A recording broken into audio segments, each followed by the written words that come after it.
Hello dear students, नमस्कार। Welcome back to scholar study centre. मैं Robin Chaudhary एक बार फिर से आपका हार्दिक स्वागत करता हूं। कैसे हैं आप सभी? आशा है स्वस्थ हैं, मस्त हैं। त्योहारों का सीजन है, दिवाली अभी अभी बीती है। कैसी रही आप सभी की दिवाली? घर वालों के साथ अच्छे से मनाई या सिर्फ पटाखे फोड़े? ठीक। सो मुझे लगता है कि आपने कम पॉल्यूशन किया होगा। देश के जिम्मेदार नागरिक हैं, दिवाली मनाई होगी, खुशियों के साथ मनाई होगी, अपने परिवार के साथ मनाई होगी, पटाखे कम जलाए होंगे। अगर किसी ने ज्यादा जलाए हैं, अगली बार प्लीज कम जलाना, खांसी बहुत आती है पोल्यूशन में। एंड हेल्थ, स्पेशली जो लोग अस्थमा या बाकी डिजीजेस से सफर कर रहे हैं, उनके लिए बहुत ज्यादा प्रॉब्लम हो जाती है। चलिए, सो जैसा दोस्तों आप जानते हो कि एसएससी सीजीएल के 2020 एसएससी सीजीएल नहीं, एसएससी के सभी एसएससी के 2024 के सभी एग्जाम्स को टारगेट करते हुए हम एक इंग्लिश सीरीज चला रहे हैं फ्री ऑफ द कॉस्ट, जिसमें अभी तक आपको कुछ वोकैब के सेशन मिल चुके होंगे। नाउन का एक प्रैक्टिस सेट मिल चुका है। आज के सेशन में नाउन का प्रैक्टिस सेट 2 हम डिस्कस करने वाले हैं। 20 क्वेश्चंस का एक सेट है जिसके थ्रू हम कॉन्सेप्ट सीखेंगे। एंड ये सारे के सारे सेंटेंसेस प्रीवियस ईयर्स बेस्ड है। टीसीएस एंड टीसीएस से पहले जो एग्जाम कंडक्टिंग बॉडी थी सीफी, ठीक है, जो जिस वेंडर के पास टेंडर था एसएससी का, उन्होंने भी जो क्वेश्चन पूछे हैं, टीसीएस ने जो पूछे हैं, उनका एक कलेक्शन है 20 सेंटेंसेस का। एंड इन सेंटेंसेस से हम कुछ कॉन्सेप्ट्स को सीखेंगे। जो दोस्त नए जुड़े हैं हमारे चैनल के साथ, पहली बार देख रहे हैं, उनसे आग्रह है कि अगर वीडियो पसंद आती है तो लाइक कीजिएगा, शेयर कीजिएगा अपने दोस्तों के साथ, एंड चैनल जरूर सब्सक्राइब कीजिएगा, क्योंकि एक ईमानदार मेहनत की जा रही है आप लोगों के सिलेक्शन के लिए। ठीक है, चलिए इसी बात के साथ अपने सेंटेंसेस पर चले। हम चलते हैं, देखते हैं हमारे पहले क्वेश्चन को। पहला क्वेश्चन हमसे क्या कह रहा है, पढ़िए मेरे साथ साथ। There are no poetries in my book. 2 second का विराम लीजिए एंड इस सेंटेंस को खुद से सोचिए। इससे मिलता जुलता सेंटेंस एक प्रीवियस सेशन में भी था। देखिए, there are no poetries in my book. यहां पर एक वर्ड है पोइट्रीज। ये जो पोइट्री वर्ड होता है, देखिए, एक होता है आपका पोएम, कविता। ये प्लूरल हो सकता है, इसका प्लूरल आप बना सकते हो पोएम्स। कविता का प्लूरल कविताएं। लेकिन जो पोएट्री वर्ड होता है वो क्या होता है? वो आपका एक अनकाउंटेबल नाउन है। क्या है? पोएट्री एक अनकाउंटेबल नाउन है। अनकाउंटेबल नाउन को आप प्लूरल नहीं बनाते हैं। अनकाउंटेबल नाउन हमेशा अपनी सिंगुलर फॉर्म में ही चलता है, उसको प्लूरल नहीं बनाया जा सकता है।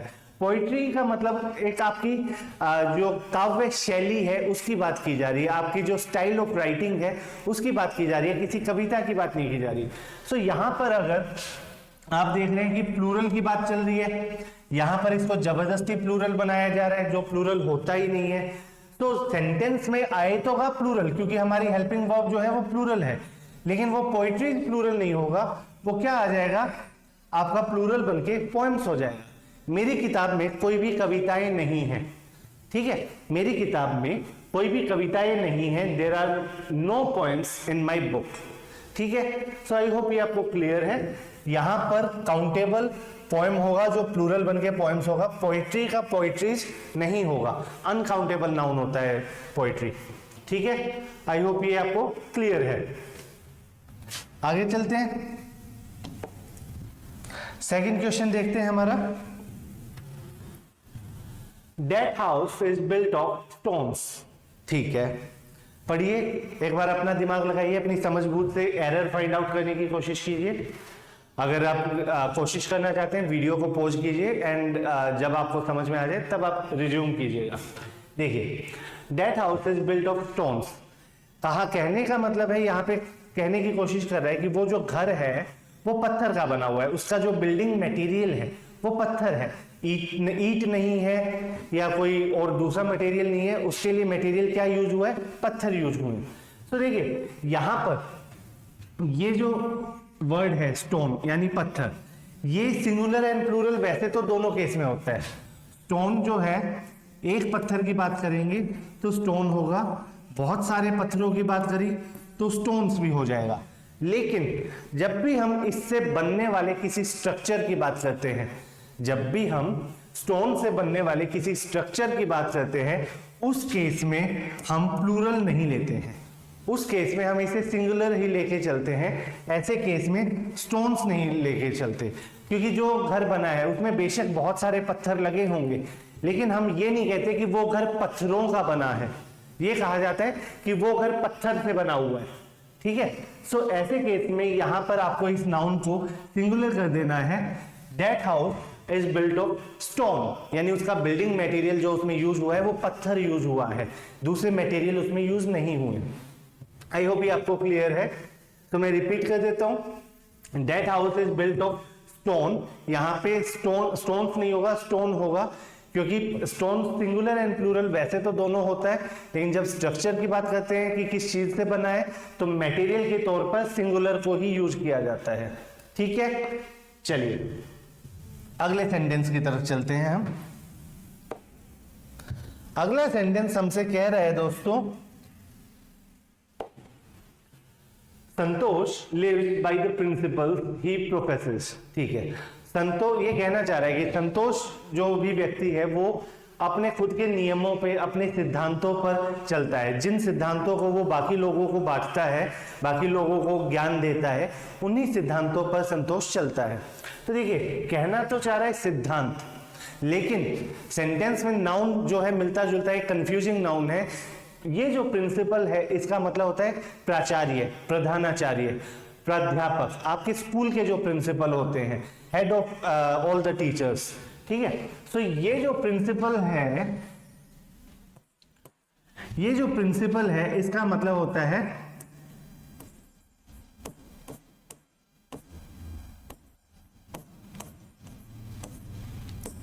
प्रधानाचार्य। ये बात करना चाह रहा है किसकी? सिद्धांत की। सिद्धांत के लिए कौन सा प्रिंसिपल यूज होता है?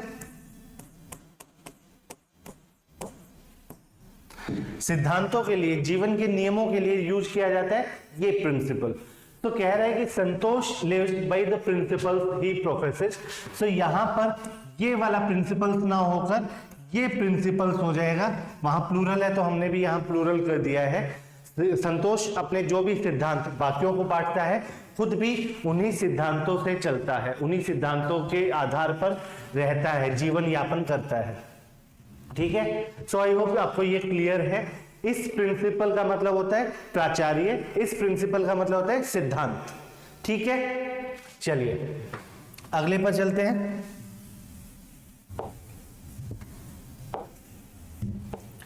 नेक्स्ट सेंटेंस हमसे कह रहा है there is no place for you in this compartment. ठीक है, आपके लिए इस कंपार्टमेंट में कोई जगह नहीं है। देखिए, प्लेस का मतलब होता है जगह। जैसे मैं अभी किसी जगह पे खड़ा होकर पढ़ा रहा हूं, this is also a place. लेकिन जब हम एक ऐसे स्पेस की बात करते हैं जहां पर किसी इंसान के रुकने, खड़े होने, बैठने की जगह की बात करें, वहां पर प्लेस वर्ड सही नहीं होता है।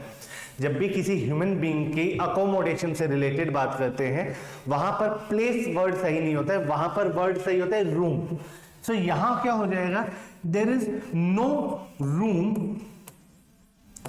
For you in this compartment. आपके लिए इस कंपार्टमेंट में कोई जगह नहीं है।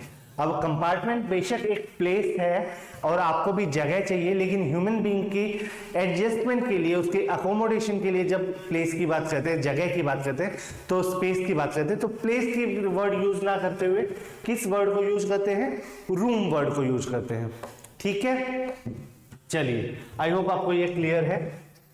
अगले सेंटेंस पर चलते हैं। नेक्स्ट सेंटेंस हमसे कह रहा है, क्या कह रहा है? देखिए, last weeks sharp hike in the wholesale price of beef. ये सेंटेंस बहुत इंपॉर्टेंट है। इंपॉर्टेंट क्या है? 2-3 बार पूछा हुआ है अलग एग्जाम्स में, एंड न्यूज़पेपर से एक लाइन उठा के एग्जाम ने दे दिया, एंड अलग अलग किताबों में भी छपा हुआ है। क्यों? क्योंकि प्रीवियस ईयर है। Last week's sharp hike in the wholesale price of beef is a strong indication for higher meat costs to come. ठीक है, देखिए पिछले हफ्ते का जो अचानक से वृद्धि हुई थी किसकी, बीफ की होलसेल प्राइस में, वो क्या इंडिकेट करता है, एक स्ट्रॉन्ग इंडिकेशन है किसके लिए, higher meat cost to come. देखिए जो कीमत है एक चीज की उसको आप सिंगुलर ही रखेंगे, प्लूरल नहीं बनाएंगे। कॉस्ट का मतलब होता है कीमत, और आप वैसे भी किस चीज की बात करें, मीट की कॉस्ट की बात करें, मीट की कीमतों की बात नहीं करें, मीट की कीमत की बात कर रहे हैं। क्या बोला मैंने, मीट की कीमतों की बात नहीं कर रहे हैं, आप क्या बात कर रहे हैं, मीट की कीमत की बात कर रहे हैं। सो यहां पर ये जो कॉस्ट वर्ड है ये आपका प्लूरल दिया हुआ है, सॉरी, ये जो कॉस्ट वर्ड है ये यहां पर आपका प्लूरल गिवन है। क्या होना चाहिए, सिंगुलर होना चाहिए, higher meat cost to come. आने वाले दिनों में मीट की जो कीमत है वो तेज होने वाली है, बढ़ने वाली है, इस चीज का स्ट्रॉन्ग इंडिकेशन है। ठीक है, चलिए अगला सेंटेंस देखें हम। नेक्स्ट सेंटेंस हमसे कह रहा है, they are standing at the gate of the auditorium as there is no place inside. अभी किया है, वीडियो पॉज करो यहीं पर और इस सेंटेंस को लगाओ अपने आप से, अभी किया है हमने 2 मिनट पहले।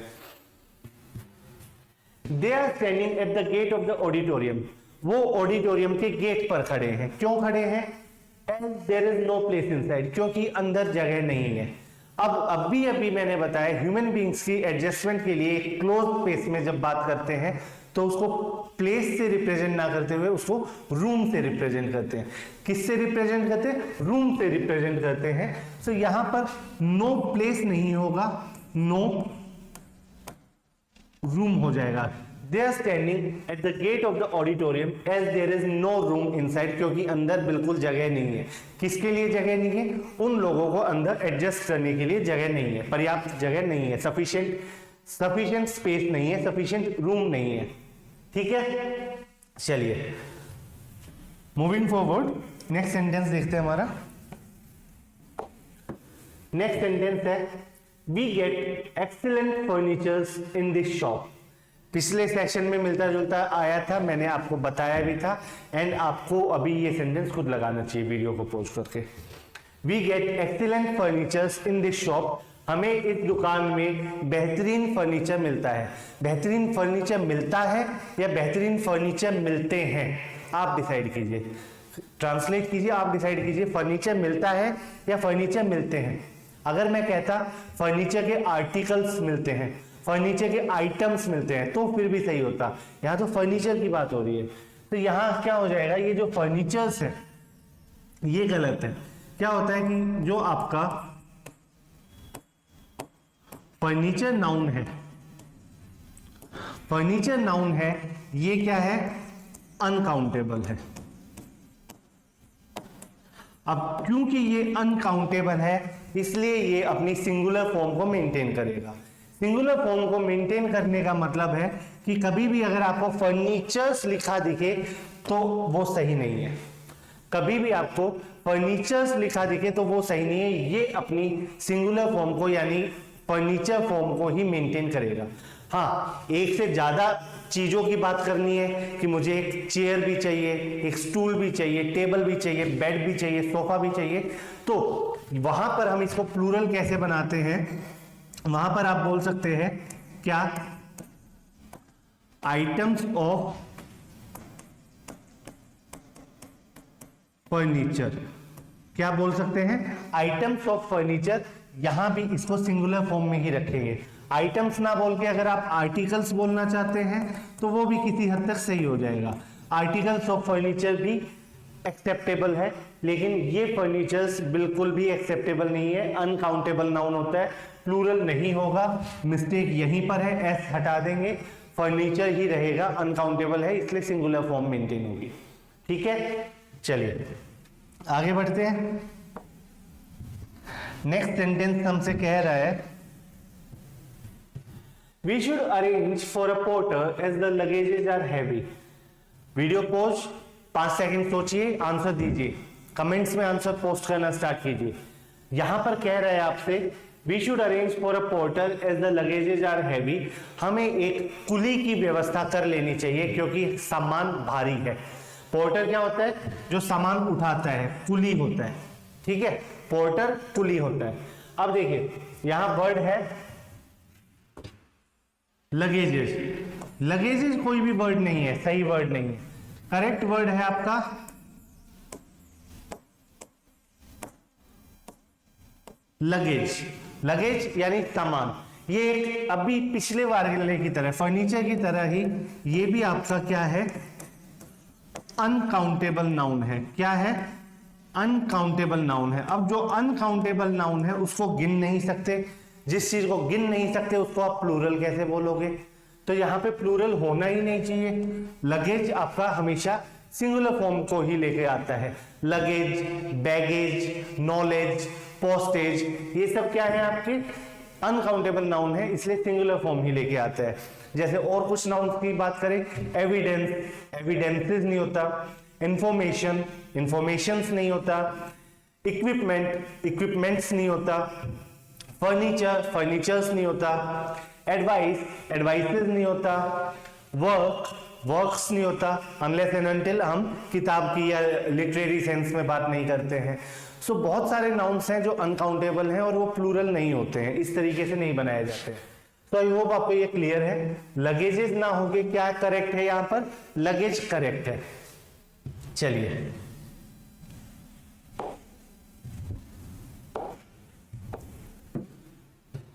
अगला सेंटेंस देखते हैं। Hari lost 100 rupees note yesterday. Again वही एक्सरसाइज, वीडियो को पॉज 5 सेकंड के लिए एरर ढूंढने की कोशिश कीजिए। हरी ने कल एक 100 रुपए का नोट खो दिया, ठीक है। अब देखिए क्या होता है कि ये जो वर्ड है 100 रुपीज, अगर मैं इसकी वैल्यू की बात करूं 100 रुपए, तो वो 1 2 3 4 5 10 20 30 40 ऐसे प्लूरल होते होते 99 एंड देन 100। तो जब इसकी वैल्यू की बात करते हैं, वैल्यू तो प्लूरल है 100 रुपीज की, लेकिन हम बात कर रहे हैं किसकी? नोट की। ए से आपको पता चल रहा है कि जो भी चीज है कैसी है? सिंगुलर है। आर्टिकल ए सिंगुलर के लिए आया है, नोट भी आपका सिंगुलर फॉर्म में आया है, एक ही नोट गुम हुआ है। अब आपका नाउन तो ये है, गुम क्या हुआ है? नाउन तो ये नोट है, एंड इस नोट को जस्टिफाई कैसे किया जा रहा है, क्वालिफाई कैसे किया जा रहा है? एडजेक्टिव का काम कौन कर रहा है? 100 रुपीज कर रहे हैं। अब एडजेक्टिव को प्लूरल क्यों बना रहे हो? प्लूरल तो नाउन को बनाओगे, एडजेक्टिव को प्लूरल क्यों बना रहे हो? वो भी एक ऐसे एडजेक्टिव को जो एक नंबर को रिप्रेजेंट कर रहा है कि नोट था, और नोट क्या था? नोट की क्वालिफिकेशन क्वालिफाई कैसे करे हैं कि 100 रुपी का नोट था, एक ही नोट था। तो इस केस में ये जो रुपीज है ये गलत हो जाएगा, यहां पे करेक्ट है 100 रुपी, ठीक है। हरी लॉस्ट 100 रुपी नोट यस्टरडे। आप नाउन को फिर भी प्लूरल बनाओगे। जैसे मैं आपको एक सेंटेंस दूं, आई हैव टू 200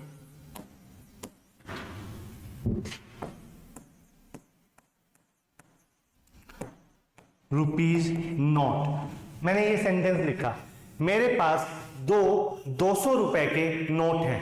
प्लूरल क्या है?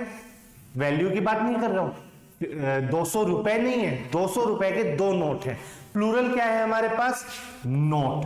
तो इस नोट को प्लूरल कर देंगे हम, ये हो जाएगा नोट्स, एंड इसको क्वालिफाई क्या कर रहे हैं? 200 रुपीज। इसकी क्वालिफिकेशन एडजेक्टिव क्या है? पूरा का पूरा 200 रुपीज। यहां से आप इसको काट देंगे, I have 200 rupee notes. I have 200 rupee notes. तो करेक्ट फॉर्म इसकी ये हो जाएगी। आई होप आपको क्लियर है। अगले सेंटेंस पे चलते हैं। नेक्स्ट सेंटेंस हमसे कह रहा है, speakers after speakers came on the stage to perform. Video pause, sentence में एरर फाइंड आउट कीजिए एंड फिर वीडियो को रिज्यूम कीजिए। एक के बाद एक वक्ता स्टेज पर आए परफॉर्म करने के लिए। हमने शायद लास्ट सेशन में भी शायद था हमने बात की थी जब एक नाउन आता है और उस नाउन के बाद कोई प्रीपोजिशन आता है एंड इस प्रीपोजिशन के बाद वही पहले वाला ही नाउन रिपीट होता है, ये दोनों नाउन सेम है। तो हमने बात की थी क्या कि ये नाउन कैसा होना चाहिए, सिंगुलर होना चाहिए, ये नाउन भी कैसा होना चाहिए, सिंगुलर होना चाहिए, एंड ये पूरा का पूरा जो एक फ्रेज बनेगा ये भी कैसा बनेगा, सिंगुलर बनेगा। क्यों बनेगा, पिछली वीडियो में मैंने बात की थी, आपने नहीं देखी है तो देखिए, एंड मैं यहां पर भी बता देता हूं। ये कहना चाह रहा है एक के बाद एक वक्ता आए, एक के बाद एक स्पीकर आए, ठीक है। एक बार में एक ही आया, जब वो चला गया उसके बाद ही तो दूसरा आया, जब दूसरा भी चला गया तो उसके बाद ही तो तीसरा आया।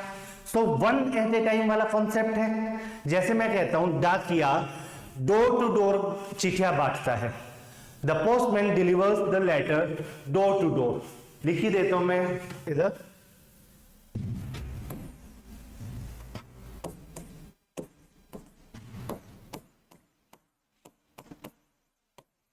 the postman delivers the mail, mail आपकी डाक को कहते हैं। the postman delivers the mail doors to doors लिख दिया मैंने। अब देखो एक के बाद एक दरवाजे यानी एक के बाद एक घर पे जाता है, एक बार में एक ही घर पे गया, उसकी चिट्ठी उसको देकर अगले घर पे गया। सो यहां पर आपका ये सिंगुलर फॉर्म होना चाहिए, ये कंप्लीट भी आपका सिंगुलर फॉर्म होना चाहिए। तो यहां कहने का मतलब है स्पीकर्स नहीं होगा, speaker after speaker came on the stage to perform, ठीक है। एक के बाद एक वक्ता स्टेज पर आए और परफॉर्म करने के लिए आए, ठीक है। चलिए नेक्स्ट सेंटेंस की तरफ बढ़े। नेक्स्ट सेंटेंस हमें कह रहा है On receiving the mark sheet from the university, I realized that I had got only passing marks in English. Okay, ऐसा काम ना हो, भगवान करे। सेंटेंस कहता है कि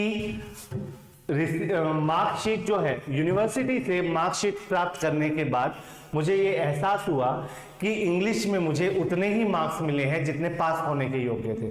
तो देखिए एक बहुत कॉमन एरर है, पासिंग मार्क्स एक करेक्ट फ्रेज नहीं होता है। जब आप बात करते हैं ना, जैसे आपको 100 में से 33 मार्क्स चाहिए पास होने के लिए, तो उसको आप पासिंग मार्क्स ना बोलकर क्या बोलते हैं, उसको आप पासिंग मार्क्स ना बोलकर क्या बोलते हैं, पास मार्क्स बोलते हैं। क्या बोला जाता है, वो पास मार्क्स बोला जाता है। तो यहां पर ये पासिंग गलत है, करेक्ट क्या होगा, that I had got only pass marks in English, मुझे पास होने के योग्य जो मार्क्स थे वही प्राप्त हुए।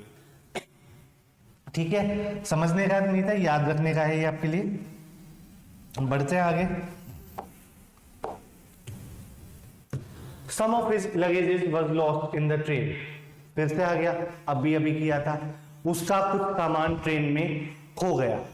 तो देखिए लगेजेस अभी बात की थी कि लगेजेस कैसा नाउन होता है, कैसा नाउन होता है, अनकाउंटेबल होता है। अब ये अनकाउंटेबल है तो ये प्लूरल फॉर्म नहीं लेता, प्लूरल फॉर्म नहीं लेता तो इसका एस हट जाएगा। ये आपका एरर है इस सेंटेंस में, ठीक है, ये तो आपको मालूम है। एक बात करना चाहता हूं मैं, सम की बात करिए। सम जो है आपका काउंटेबल और अनकाउंटेबल दोनों के साथ आता है। सम आपका काउंटेबल के साथ भी आता है, अनकाउंटेबल के साथ भी आता है, ठीक है। जब ये काउंटेबल के साथ आता है तो ये आपको नंबर बताता है, क्या बताता है, नंबर। अनकाउंटेबल के साथ आता है तब ये आपको बताता है क्या, क्वांटिटी। क्या बताता है, क्वांटिटी बताता है, ठीक है। जैसे मैं आपको सेंटेंस दूं, some milk has been spilled, ये मिल्क अनकाउंटेबल है, जब अनकाउंटेबल के साथ आया तो ये कैसा आया, ये अपनी फॉर्म, अपनी वर्ब सिंगुलर लेकर चलेगा। लेकिन जब काउंटेबल के साथ आया, कुछ बच्चे पार्क में खेल रहे हैं, some children are playing in the park, तो नंबर बताया और कुछ है यानी एक से ज्यादा है, ऐसे केस में ये क्या होता है, ऐसे केस में ये होता है प्लूरल। ये चीज आप याद रखिएगा। Some milk has been spilled, some sugar has been consumed, तो यहां पर जब क्वांटिटी की बात कर रहे हैं अनकाउंटेबल नाउन के साथ तो सिंगुलर चलेगा, काउंटेबल नाउन के साथ अगर नंबर की बात कर रहे हैं तो वहां पर क्या चलेगा, प्लूरल चलेगा। ठीक है, चलिए, आई होप क्लियर है आपको। बोर्ड को क्लीन करते करते आपको ही क्लीन कर रहा हूं। An eminent surgeon is visiting the hospital to attend a surgeon's conference.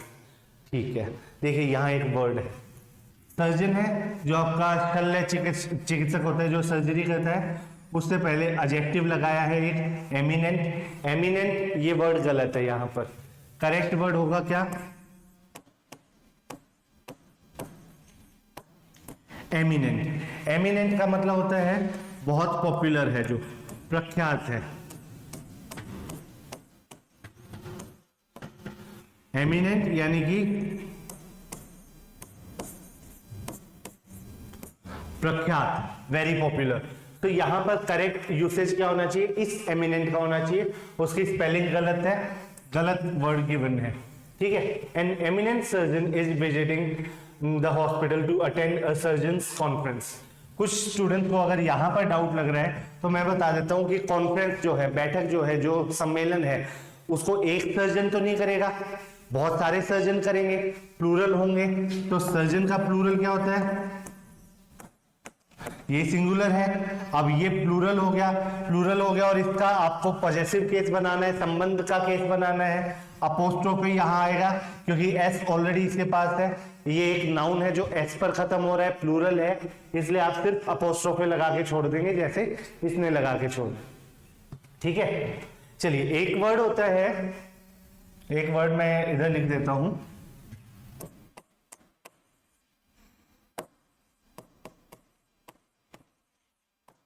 Imminent. Imminent क्या होता है, जो बस आने वाला है, जैसे ये नॉर्मली किसी खतरे या किसी नेगेटिव चीज के लिए, अनप्लेजेंट चीज के लिए होता है। जैसे मैं कहूं कि किसी इंसान को गॉड फॉरबिड किसी इंसान को कैंसर है और लास्ट स्टेज पर है, उसके बस दिन कुछ गिनती के ही बचे हैं, तो उसकी जिंदगी पे जो खतरा है, जो डेथ आ रही है, वो एक इमिनेंट डेंजर है, बिल्कुल पास है, उसको आप रोक नहीं सकते, आने ही वाली है। ठीक है, सो इस इमिनेंट में और इस एमिनेंट में फर्क याद रखिएगा आप। ठीक है, चलिए आगे चलें। अगर he was advised to take two spoonful of medicine, कितने टाइम, चलो इसको अपनी तरफ से बोल देते हैं, दिन में 2 बार बोला था, यहां पे टाइपिंग मिस्टेक है थोड़ी। He was advised to take 2 spoonful of medicine 2 times a day.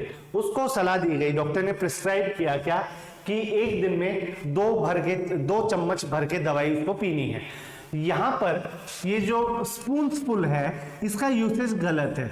चम्मच, जब पूरी फील्ड चम्मच की आप बात करते हैं, जैसे दवाई की बात कर रहे हैं, पूरी चम्मच की बात करेंगे, उसको जब प्लूरल बोलेंगे तो वो स्पूनफुल ना होके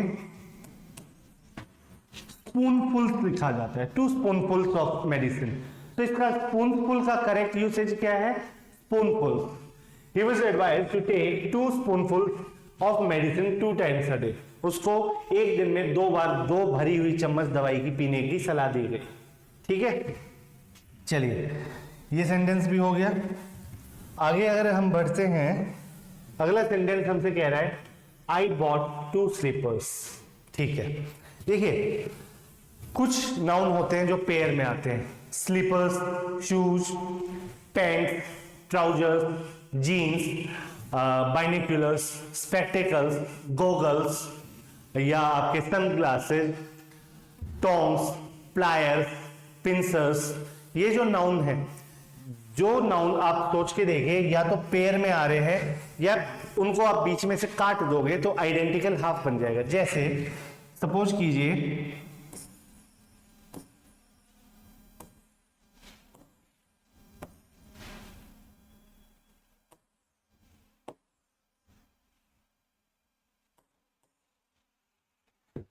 ये बना तो नहीं वैसे सही, चलो दोबारा सही बनाते हैं इसको।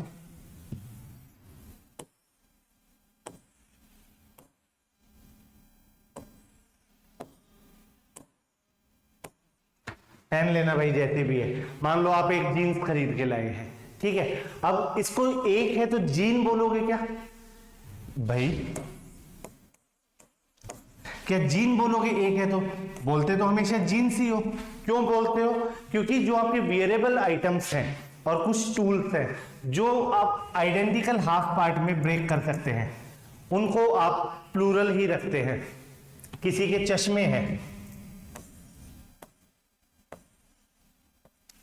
ठीक है, किसी के चश्मे हैं, इसको आप आइडेंटिकल पार्ट से ब्रेक कर सकते हो, बीच से दो आइडेंटिकल भाग मिलेंगे। तो वेरिएबल आइटम्स जो हैं, जैसे आपके चश्मे हैं, पैंट हैं, पेंट्स हैं, जीन्स हैं, ट्राउजर्स हैं, शूज हैं, स्लीपर्स हैं, ये सब हमेशा पेयर में चलेंगे, प्लूरल फॉर्म लेकर आएंगे। ये सब क्या लेकर आएंगे? प्लूरल फॉर्म लेके आएंगे। तो ये जो स्लीपर्स है ये आपका प्लूरल रहेगा, लेकिन दो स्लीपर का मतलब है दो पेयर खरीद के लाया वो, ठीक है। यहां पर क्या करेक्ट होगा? आई बॉट 2 स्लीपर्स, नहीं 2 पेयर्स ऑफ, ठीक है। पहनने वाली चीजें जूते हैं, शूज, वो पेयर ऑफ शूज होता है। यहां पे स्लीपर्स है, उसको पेयर ऑफ स्लीपर्स बोलेंगे, ठीक है। बाइनेक्यूलर्स है, उसे भी पेयर ऑफ बाइनेक्यूलर्स बोलेंगे। जब इसके साथ नंबर की बात कर रहे हैं कि 1 लाए हैं, 2 लाए हैं, 5 लाए हैं। जैसे मैं कहूं I bought several pairs of jeans yesterday, कल मैंने बहुत सारी जीन्स खरीदी हैं, ठीक है। इनको जब काउंटिंग की बात करते हैं तो पेयर्स ऑफ से बात करेंगे हम, और जब भी नंबर की बात करेंगे काउंटिंग में, ठीक है। So I bought 2 pairs of slippers, मैंने 2 जोड़ी चप्पलें खरीदी। इस बात का ध्यान रखना।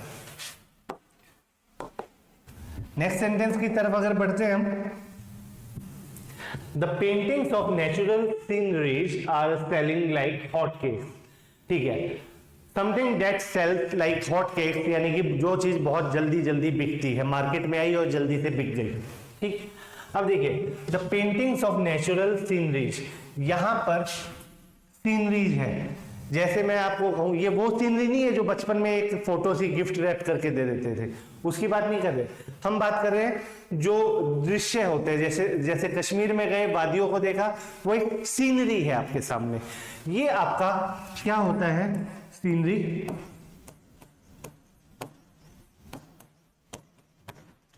अनकाउंटेबल नाउन है। अब जो चीज अनकाउंटेबल नाउन है उसकी फॉर्म कैसे होती है?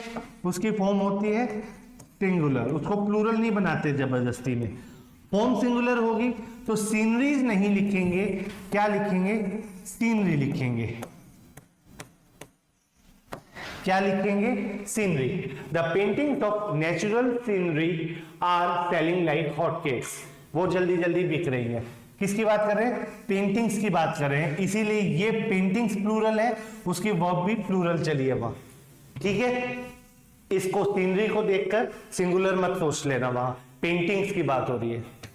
चलिए, आई होप क्लियर है। नेक्स्ट सेंटेंस की तरफ अगर मैं बढ़ता हूं, नेक्स्ट सेंटेंस हमसे कह रहा है, you shall get all the information if you read this book carefully. हमने बात की थी अनकाउंटेबल नाउन्स की कुछ देर पहले। मैंने बताया था कि एविडेंस, इंफॉर्मेशन, इक्विपमेंट, फर्नीचर, ये सब अनकाउंटेबल है, इनकी फॉर्म सिंगुलर होती है। यहां पे इसने प्लूरल लिख के दिया हुआ है। क्या दिया हुआ है? इसने प्लूरल लिख के दिया है। करेक्ट फॉर्म क्या होनी चाहिए?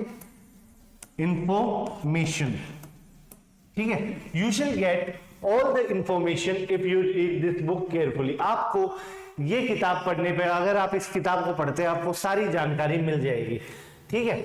अब इसको अगर प्लूरल बनाना हो किसी तरह से कि बहुत सारी जानकारियां, पीसेज ऑफ इंफॉर्मेशन लिखोगे। प्लूरल बनाने के लिए क्या लिखोगे?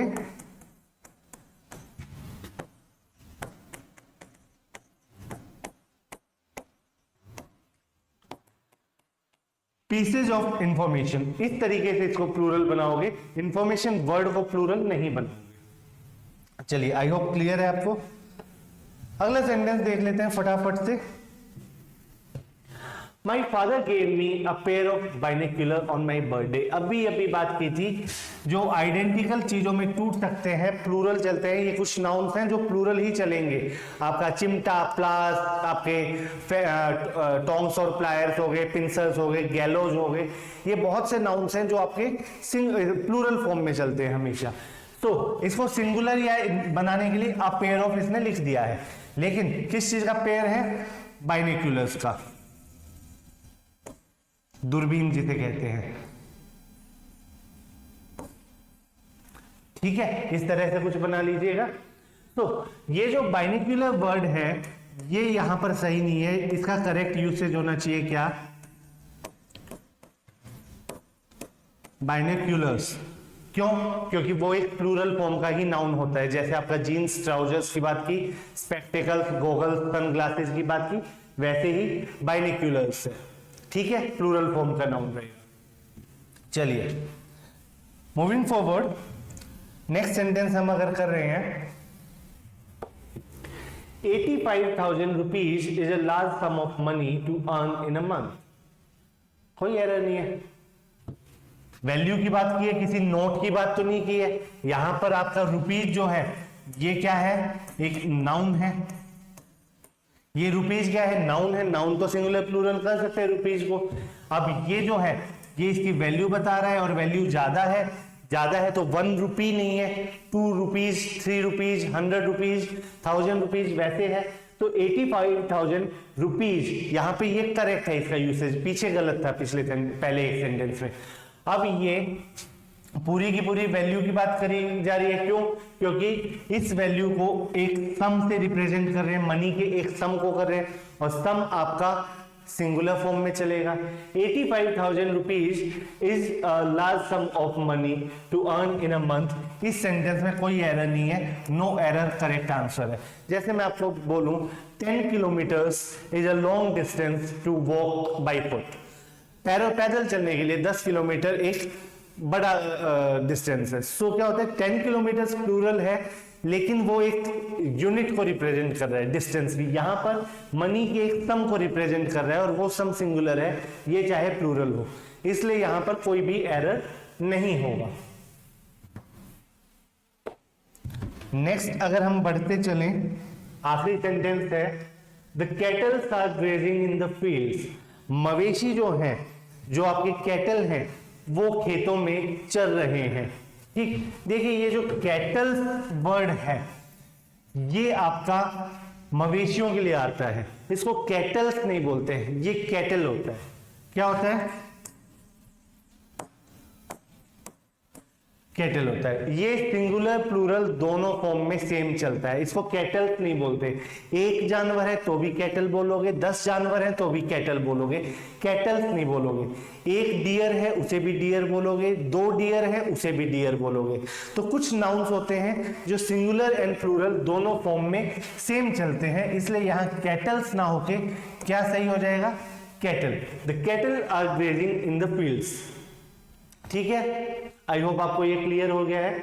20 सेंटेंसेस हमने किए हैं, उसमें कुछ कॉन्सेप्ट रिपीट भी थे जो ज्यादा बार पूछे जाते हैं, कुछ नए भी थे, कुछ ऐसे भी थे जो कॉन्सेप्ट पे नहीं बस कंफ्यूजिंग नाउन्स पर चलता है, जैसे प्रिंसिपल एंड प्रिंसिपल, ठीक है, एमिनेंट एंड एमिनेंट, इस तरह से। सो आई होप आपको ये सेशन पसंद आया है, आपके किसी काम का रहा है, आपको यूजफुल लगा होगा। जल्दी मिलते हैं अगले सेशन में, तब तक जुड़े रहिए स्कॉलर स्टडी सेंटर के यूट्यूब प्लेटफॉर्म से। सारी तैयारी आपकी अफोर्डेबल क्या, फ्री ऑफ द कॉस्ट करवाएंगे ऑनलाइन। ठीक है, ऑफलाइन सेंटर हमारा सीकर राजस्थान में है। अगर आप ऑफलाइन पढ़ना चाहते हैं you can come here, and online अगर प्रैक्टिस करना चाहते हैं उसके लिए भी हम हाजिर हैं। चलिए ध्यान रखिए अपना, पढ़ाई करते रहिए। जल्दी मिलते हैं, तब तक के लिए धन्यवाद।